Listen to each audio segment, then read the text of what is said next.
Hello everybody and welcome to a Elder Scrolls Online PTS Patch Notes video with me, Sherman, and today, guys, we are getting patch 5.1.4. This is the final patch for the PTS and includes a few additional adjustments to combat abilities including Vigor, Mutagen, Power Surge, and more.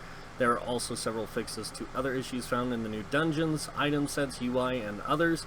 We've copied all PC EU characters to this in this patch, which is approximately 230 megabytes in size. Thanks to everyone who hopped on the PTS and gave feedback and submit any issues you found.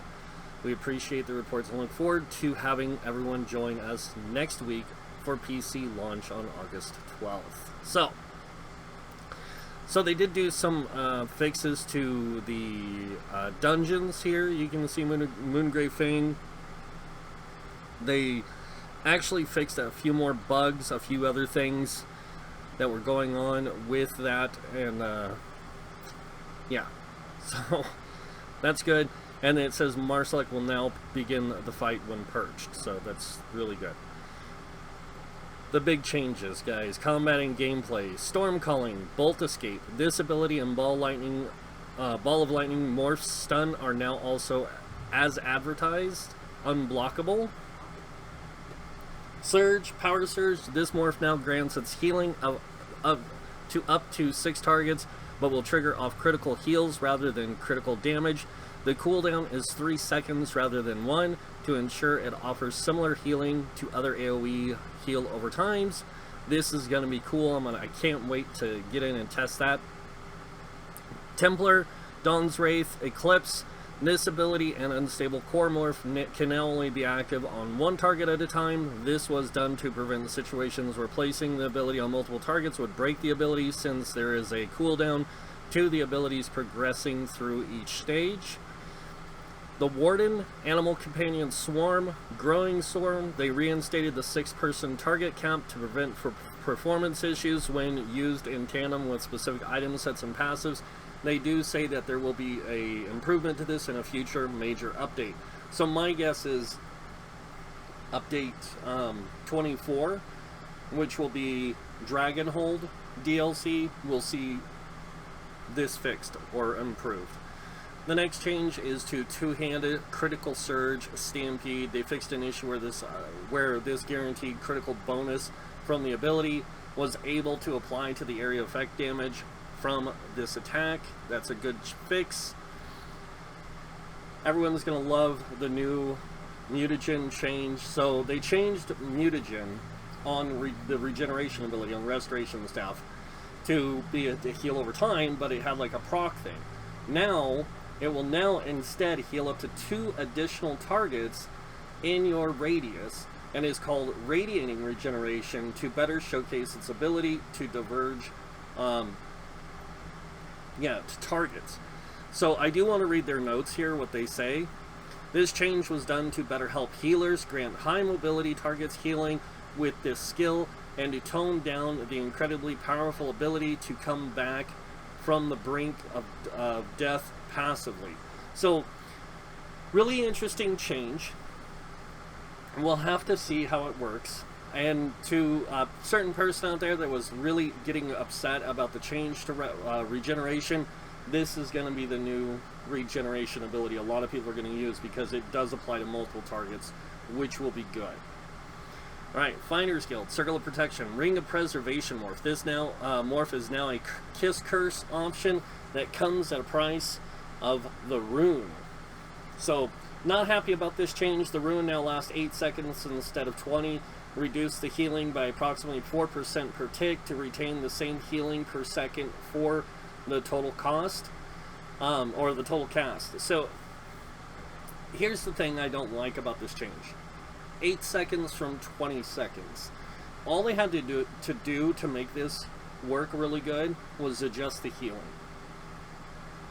That's it. To make it good. Adjusting the time to 8 seconds, this is going to feel like a heal over, combat prayer heal over time. Sorry, but it does. And I just think that just kind of throws out the idea of how this skill is supposed to be applied to groups. But we'll see how it works. I'm gonna do some testing and stuff. Like I said, I'm not happy with it, but I'll do some tinkering. So, Vigor. This ability will now once again focus on being an area of effect heal over time, rather than a single target hot. This will result in a cost increase to $29.84 from $22.95, and the heal reduction of approximately 28% per tick for this ability and its morphs. They reduce the duration to 8 seconds from 10 seconds. Echoing Vigor, this morph no longer ranks up in healing per rank, but instead increases in duration. This will result in 1 extra tick of healing at rank 4, 10 seconds at rank 4. So, gonna have to do some testing. Resolving Vigor, this morph continues to be a single target focused and doubles the frequency with half the duration. So it drops to 4 seconds and it gives you greater heals over time. Next thing, certain items set sourced pets will no longer be filled with fear and dismay when they enter stealth, which would cause them to cease existing. They will now only disappear into the void when their time on Nirn has ended, death or duration end. Item sets Immortal Warrior. The major protection from the set will now properly activate when you go below 35% health, but has a 10-second duration with a 35-second cooldown. So,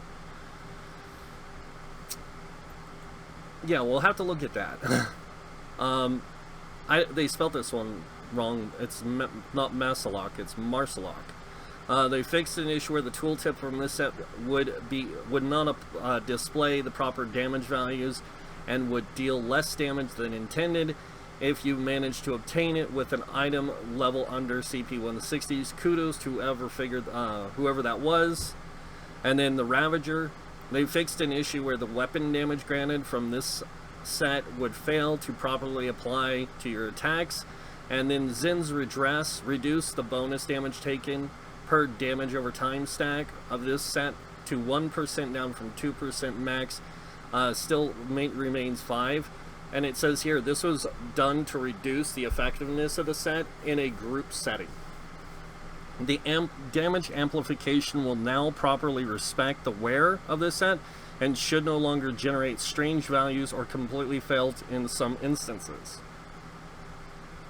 I never got to test the new sets too much because I was testing all the skill changes mostly, but maybe I'll get a chance to do that this week. Other than that, just some minor fixes with some things, housing, Dragonhold Prologue quest, the gamepad mode, and that is it, actually. Really small patch for the final patch. Something I was expecting. I wasn't expecting a lot of changes. Some people were expecting this huge gear overhaul or audit. That's not coming until Dragonhold probably, and it's probably going to be something they're going to do over. And even then, I don't know if it's going to come during Dragonhold or if it's going to come in the next season or the next year with the new updates, and do the overhaul. Each update do an overhaul for like the monster sets, ability altering weapon sets, all that, because doing it all at once I think would be too much work. And I think doing sets based on like monster sets, heavy armor, light armor, you know, like the heavy armor, light armor, and medium armor drop sets, and then do like trial sets, do that kind of thing. Like they could do that over the course of a year. They could do the item set audit, but I don't think we're going to see the item set audit until. We might see it in Dragonhold. I don't know, honestly. You can never tell with these guys, but I don't foresee any more major class changes, or a lot of people are thinking that they're going to do a passive overhaul or audit. I thought they already did an audit on all the classes with Elsewhere, because they did the race audit with the race changes with Wrathstone. Elsewhere we got a lot of class changes and stuff. And then this was to go in tandem with the elsewhere. So again, I don't know where like what they could do with the audits that a lot of these people have been talking about, like, oh, the passive audit. I don't know what they could do to the passives to improve it. Like, they did a bunch of stuff to passives already and adjusted a lot of passives for certain classes, mainly very specific audits or passive changes, and not all of them. They didn't, like, they looked at everything in the game, but they didn't like change everything. They changed what needed to be changed or adjusted to their standard or whatever they're trying to do. I don't know. But that's the point here. Is like, I think they're done with the class audits. I think they're done with the skill audits, I should say. And I think they're going to move into the gear audit. When, I don't know. It could be Dragonhold. It could be the first quarter release. But we'll have to see. And we're just going to have to wait and watch. But August 12th is right around the corner, guys. Literally a week away.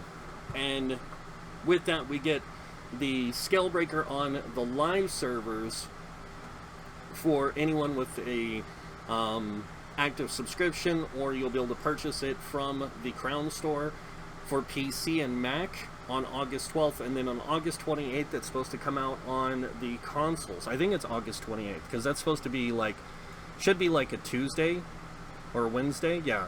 So it'll be August 27th or 28th, somewhere in there, that'll come out for consoles. So, but we'll get the major patch notes, or the real release patch notes, next week. I will be doing a video on that as well. And this week I'm going to be releasing some other cool things for you guys. I have a few really interesting solo builds I want to release to all of you, to have things that you can play and enjoy in a solo aspect. And a lot of it's just really fun, you know, setups to help you to play the game as a solo player. And yeah, that's pretty much it. But that's what I got going on right now, guys. That's the patch notes, and like I said, I got some solo builds coming to you guys this week. Probably have a few more live videos where I play through a few more dungeons solo, just to show you like the different aspects of different dungeons with my character, so you guys can see for yourselves. But other than that, yeah, that's it. So, hope you guys liked the video. You guys know what's coming next. If you like this video, go ahead and hit that like button. If you guys want to see more videos by me, you can subscribe. Other than that, I want to thank you all for watching. Until next time, have a wonderful day, and this guy might see you in game. Bye.